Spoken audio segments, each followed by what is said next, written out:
প্রত্যেকটা মানুষের মতন আমারও ওই পুজোর একটা অন্যরকম উন্মাদনা উত্তেজনা কাজ করে। এবং পুজো মানে আমার ছোট বয়স থেকে যেহেতু আমাদের বাড়িতে পুজো হয়, গত বছরটাই তো 100 বছর কাটালো এবং 101 বছর এবারে।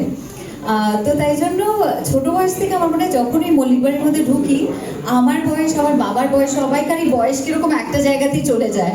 তো বাবাও সেই 5-6 বছরের বাচ্চা হয়ে যান, আমিও সেই 5-6 বছরের বাচ্চা। প্রত্যেকে যারা আছেন, দাদু ঠাকুমারা যারা যারা আছেন, জেঠিমারা জেঠুরা, জেঠিমাদের কথা বলবো না কিন্তু জেঠুদের কথা বলবো, তাদের প্রত্যেকেরই বয়স কিরকম একটা জায়গায় চলে যায় এবং তারা নিজেদের মতন করে সেই বাচ্চা ব্যাপারটা বেরিয়ে আসে আমাদের মধ্যে।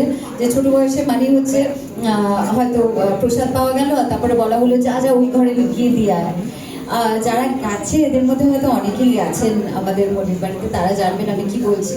এতগুলো ঘর যে আমি আমার ছোট দিদি দুজনে মিলে রেসিং করতাম যে কে তাড়াতাড়ি পৌঁছাবে ওই প্রসাদগুলো দেওয়ার জন্য।